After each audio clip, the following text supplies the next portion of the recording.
Wouldn't be surprised if we miss another whole season. They pull out the biggest gun and point it to the player's head. De mon côté, je me souviens que des gars en 2004, comme Stéphane Quintal, plusieurs entre eux, ont fait des sacrifices, se battre pour des gars comme nous autres, être patients, puis ça leur a coûté leur emploi l'année après. Fait que je veux dire, je suis prêt à le faire si c'est sacrifice à faire, je suis prêt à le faire aussi. Hein. Jean-François Dumas d'Influence Communication est avec nous. Bonsoir Jean-François. Bonsoir. Bienvenue dans notre chambre. Comment est-ce que tu as aimé ton match tout à l'heure, ton match de hockey? Description presque en direct de ce qui se passe. Oh oui, vous êtes pas mal bon. Franchement, là, pas mal bon. Mais vous êtes créatif parce que c'est pas facile. Ça fait 80 jours que c'est comme un tricot, une maille à l'endroit, une maille à l'envers, mais c'est le même tricot. Là. Mais ouais, on parle de la même paire de pantoufles. Oui, créatif, là, on dira bien ce qu'on voudra, mais au Québec aussi, les gens aiment ça de nous entendre parler de créativité. Et comment? Parce que, ce que je sache, là encore, on en parle pas mal au Québec mais au Canada. D'ailleurs, encore plus de 90 de tout ce qui se dit sur le hockey au Québec, c'est sur le fait qu'il n'y a pas de hockey. Il faut le faire. Ça, c'est la nouvelle de sport numéro 1. Au Québec, le dossier, quand c'est pas la commission Charbonneau dans les dernières semaines, c'est le lockout. Et le Canadien n'accuse un manque à gagner que de 27 Donc, le Canadien est juste 27 moins médiatisé qu'il y a un an. Au Canada anglais, c'est 33 de moins. Mais aux États-Unis, globalement, dans l'ensemble des États-Unis, le hockey accuse un manque à gagner en termes de médiatisation de 90 On s'en fout. Et il y a certains marchés, là, c'est zéro. Oui. Zéro. Mais ce manque à gagner, là, Jean-François, est-ce que ça peut faire en sorte que le hockey pourra jamais retrouver sa popularité dans certains marchés du Sud? C'est ça qui m'inquiète, parce que les propriétaires, c'est pas des fous, là, parce qu'ils savent qu'il y a certains marchés, quand il y a du hockey, ça va mal.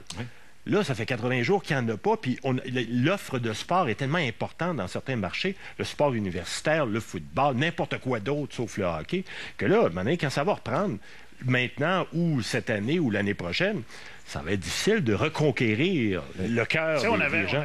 On avait à Phoenix l'année passée qui ont eu des bonnes séries. Je pense qu'il y avait un engouement dans la ville. Puis Los Angeles qui gagne la Coupe Stanley. C'était une bonne opportunité pour l'Ouest des États-Unis de vraiment là, faire connaître le hockey aux Américains, prendre avantage de ça, parce qu'il y a beaucoup de sports. Il y a du baseball, du football, le basketball et tout. Mais là, regarde, là, ça... Même à Los Angeles, je veux dire, ils ont arrêté de triper sa Coupe Stanley. Là, ils sont rendus bien loin. Ils ont arrêté de triper sa Coupe Stanley 2 jours après l'avoir apporté. Oui, mais il faut comprendre aussi la réalité des marchés américains, de plusieurs de ces marchés-là. C'est que ici, le Canadien ne joue pas pendant 3 jours. On en parle autant que s'il jouait pendant 3 jours. Aux États-Unis, dans les gros marchés, les éléments d'information se succèdent en fonction de ce qui se passe. Souvenez-vous, la Caroline. Quand la Caroline s'est rendue en finale de Coupe Stanley, c'était l'équipe numéro 1 dans le marché à ce moment-là. Mais quand ils ne jouent pas, tu as une des universités qui a un club de football ou un club de basketball qui prend le dessus. Alors, les choses sont plus compartimentées. C'est sûr que ça fait très mal à la Ligue nationale. Nous aussi, les événements se succèdent à Montréal. Mais c'est toujours des événements qui concernent le Canadien. C'est la roue qui tourne. Ici, c'est trop, puis l'autre bord, c'est pas assez. Exactement. Nous, l'hiver, Juste de même, là, Carey Price, en moyenne, Carey Price, à lui tout seul, occupe autant de place que tout ce qu'on fait en nouvelle internationale. C'est ridicule. Comparer ça avec n'importe quel marché aux États-Unis, ça n'a rien à voir. Dans certains marchés, le hockey, ça n'existe plus. Plus du tout. Mais regarde, même nous, quand on va sur la route, quand il y a du hockey, on s'en va à Phoenix, on va à Tampa Bay, on va à Caroline, on est anxieux d'aller voir dans les journaux qu'est-ce qui se passe. Vous avez des petits articles, même dans le New York Post. Même à New York, c'est pas non plus exagéré. Il faut que tu sois branché sur le RDS.ca. Sérieux, là, t'as entièrement raison. Moi, j'ai joué à des places comme Saint-Louis, là. Le hockey, il est loin sur la liste à Saint-Louis, là. La 3e page, là, il y avait un petit paragraphe Blues win, that's it, puis c'était fini. Il disait les compteurs, puis c'est tout. Puis il n'y a pas d'histoire sur le coach qui a benché un tel ou... Mais François, la bataille de l'opinion publique dans ce qu'on voit en ce moment, qui la gagne? Est-ce que c'est palpable, ça, dans les sondages que vous faites? Remplaçons le conflit par n'importe quelle crise. Okay? Une crise dans l'opinion publique, ce qu'on enseigne en relations publiques aux porte-parole, première des choses, quand on parle aux gens, c'est d'avoir de l'empathie pour les victimes ou pour les gens qui souffrent du conflit. Est-ce qu'il y a question des amateurs là-dedans? Est-ce que les propriétaires, les joueurs, à chaque fois qu'un porte-parole pendant une crise parle à la presse, le premier point qu'il doit aborder, c'est d'avoir de l'empathie pour les gens qui sont victimes. Donc, pour les clients, de dire, on n'est pas là, on est désolé, on est avec vous. Il n'y a pas personne qui parle des clients. On parle de tout le monde sauf des clients là-dedans. C'est fascinant de voir à quel point un jour ces gens-là vont mériter un prix pour la façon, la médiocrité avec laquelle, et des deux bords, la façon dont ils ont géré la crise. Ils communiquent très mal, autant d'un bord que d'autre, à un point tel qu'il n'y a pas du tout de sympathie, ni d'un bord ni de l'autre. Je me souviens, en 2005, on n'avait pas écrit sur la patinoire au retour du lockout, thank you. Thank you. Thank you, merci. Ça, c'est après. On avait écrit thank you après la poignée de main. Tu sais, la fameuse poignée de main entre Gary Bettman et c'était Bob Goodenow à l'époque. Là, j'espère que la poignée de main, ça sera pas sincère. Moi, j'ai parlé avec un monsieur qui est venu à mon restaurant, puis ça fait à peu près 3 semaines de ça, puis que lui, juste dans les matchs qu'il a ratés à date, là c'était au début de novembre, là, il y avait un manque à gagner, à peu près 6 000 à lui, tu sais, avec les pourboires et tout ce qu'ils peuvent faire dans une soirée. Tu sais, si tu fais un salaire de classe moyenne, là, pas comme classe moyenne de Ryan Miller, mais classe moyenne du monde normal, là, 6 000 là, c'est énorme. Là. Mais on pense pas à ces gens-là. Là. Je vais absolument faire une pause parce qu'après la pause, on va parler de kayak. Ça faisait longtemps qu'on n'avait pas parlé de kayak de même au Québec. On a parlé de kayak la semaine passée. C'était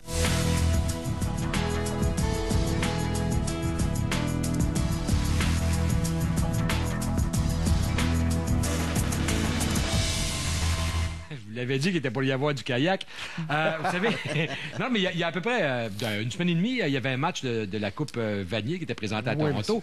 Et il y avait notre porte-drapeau du Canada, Adam Van Coverden, qui assistait à cette rencontre. Et l'Université Laval affrontait les Marauders de l'Université McMaster. Et Laval l'a emporté. Mais à la demi, Adam Van Coverden, il est allé d'un tweet. Et on a le tweet, il écrit, bon, je vous le rappelle, là, « Je déteste Laval, je suis allé là-bas une fois et j'ai détesté. Je ne vous aime vraiment pas, rien de personnel, mais allez tous vous faire foutre. » Jean-François, ça a été perçu, ça, de façon très différente au Québec et au Canada anglais. Est-ce la preuve que nous vivons vraiment dans deux solitudes? On a toujours l'épiderme sensible lorsque les gens nous crient des noms. Puis c'est le fun, une controverse qui n'a pas rapport avec le hockey. On a trouvé une façon de se renouveler. Et là, ça a créé un émoi sur Twitter, ça a fait réagir. Les médias traditionnels en ont parlé. Il y a eu à peu près 2000 messages dans une semaine, mais 70% des messages venaient du Québec, c'est un peu normal. Au Canada anglais, ils ont même publié des sondages, puis à peu près 77% des gens... François, c'est pas grave. Toi, tu travailles dans la presse écrite. Comment est-ce que le Globe and Mail peut écrire un article, parler de la Coupe Vanier, parler d'Adam Van Coverden et ne pas parler du tweet haineux qu'il a envoyé au Québec? C'est une bonne question, puis j'ai malheureusement pas de réponse à t'offrir. J'ai eu des discussions avec des collègues, d'anciens collègues du Globe et des collègues qui étaient du Globe, puis je comprenais pas le lendemain pourquoi personne n'en avait parlé. Et ça m'a surpris parce que Van Coverden était porte-drapeau à 2 occasions pour le Canada et il représentait l'ensemble du pays. Je trouve qu'il s'est très bien défendu, par exemple, parce que aussitôt que son tweet a fait le tour du stade et de la galerie de presse, il a été pistonné pas mal et il a bien réagi en disant « Écoute, c'est mon alma mater, c'est un ancien de cette université-là. Puis il a dit, c'est juste sportif. Mais quand il a réalisé que le message avait dépassé les cadres sportifs... Si un Québécois avait fait la même chose... ça serait fait crucifier par tout le monde. Mais on sait que Marcel Aubu, quand même, a réagi à tout ça. Est-ce que... Il l'a critiqué vertement. Il l'a critiqué, c'est drôle parce que notre Denis Coderre national a interpellé l'athlète sur Twitter, puis l'autre a réagi en disant « Bon, écoute, je voulais pas insulter personne. » Puis là, donc, c'est Denis Coderre qui décrit les parties de hockey sur Twitter, c'est bien drôle, qui, lui, a quand même 78 000 abonnés, donc il a interpellé l'athlète et qui, finalement, ça s'est calmé après. Mais là, évidemment, le mal était fait. Mais ça arrive assez souvent. On voit des fois des articles dans le National Post, puis ils nous lancent des flèches ici au Québec, mais au Canada anglais, il n'y en a pas. Jovan Belcher, ça a fait le tour de la planète. Ça a fait le tour de la planète. Ça a été numéro 1 lundi matin. Ça a été numéro 1. C'était la nouvelle de sport numéro 1 dans le monde. La nouvelle numéro 3, tout sujet confondu. Pourquoi pas au Québec? Au Canada, c'était la nouvelle numéro 2. Et au Québec, c'était la nouvelle numéro 15.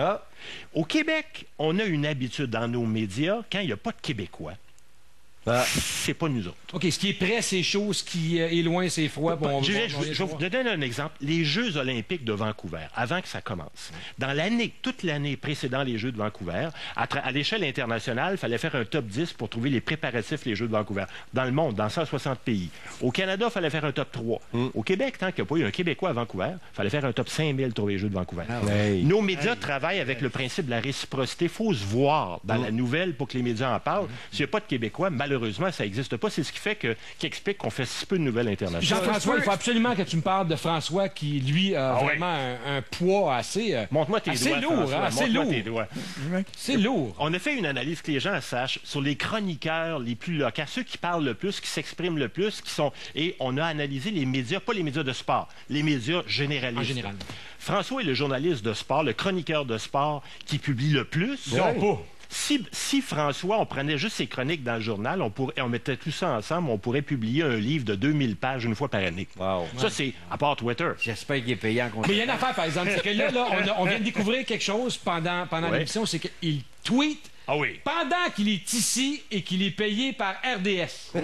Écoutez... Jerry! Jerry Trappier. Ça me dérange pas, là, mais... On appelle ça un travailleur infatigable. Non, mais regarde, c'est l'ensemble de... La chroniqueuse qui arrive deuxième au Québec, qui chronique en deuxième le plus, publie à peu près 20 messages par jour. François est numéro 1, il en publie 50 par jour sur Twitter. 50 par jour. Wow. François, vas-y, publie, François. T'as rien à faire. L'Antichambre est une présentation d'albilegéant.com. Sur le web ou en magasin, on vous attend. Vous envoyez un gars qui ne manquera jamais d'emploi parce qu'il travaille partout. C'est François Gagnon avec son BlackBerry. Il travaille encore d'ailleurs. T'es encore en train d'envoyer un truc. Mais je vous dis que le hockey doit absolument recommencer parce que même Dustin Penner s'est trouvé un emploi avec l'émission de Conan O'Brien. Yeah, I'm almost done.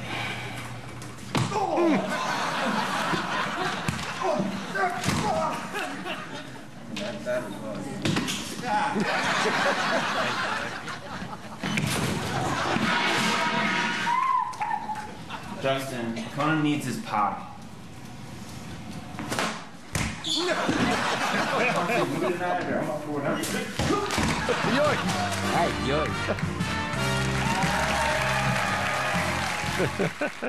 Dustin Penner, il a un goût de jouer au hockey, lui. Un autre beau stéréotype américain du hockey. Il a frappé plus en 1 minute que toute la saison passée. Jean-François, le lockout, ça fait 80 jours que ça dure. Et sur Twitter, je pense qu'on commence à en avoir ras-le-pompon. Ah oui, il y a une lassitude qui s'est installée sur Twitter à un point tel qu'actuellement, on parle 3 fois plus de la fin du monde du 21 décembre que du lockout de la Ligue nationale. Fait que les gens, là, on en parle beaucoup ici, mais sur Twitter, on en parle de moins en moins. Et plus ça va aller, plus les gens vont s'en désintéresser jusqu'à temps que ça recommence. Exact. Parce qu'au Canada... Il suffit que ça recommence puis que tout le monde va faut pas devenir fou. J'ai pas eu de tweet encore à la fin du monde. Ça sur Twitter. J'ai pas eu de tweet encore. Jean-François, merci beaucoup. Évidemment, dans quelques instants, c'est Sport 30. On continue de négocier. On négocie-tu? On discute, mais on continue de discuter à New York. Vous aurez tous les détails à Sport 30 dans quelques instants avec François-Étienne Corbin. Nous, on vous revient demain. Demain, c'est la rencontre des gouverneurs. J'imagine qu'on va discuter aussi demain. Oui. Puis nous, on va discuter avec vous. Espérons qu'on va négocier demain. Ah, peut-être qu'on va négocier demain. Jean-François, merci beaucoup. Merci, Jean-François. François, tweet donc quelque chose. Tweet. Je marche pas au doigt, là.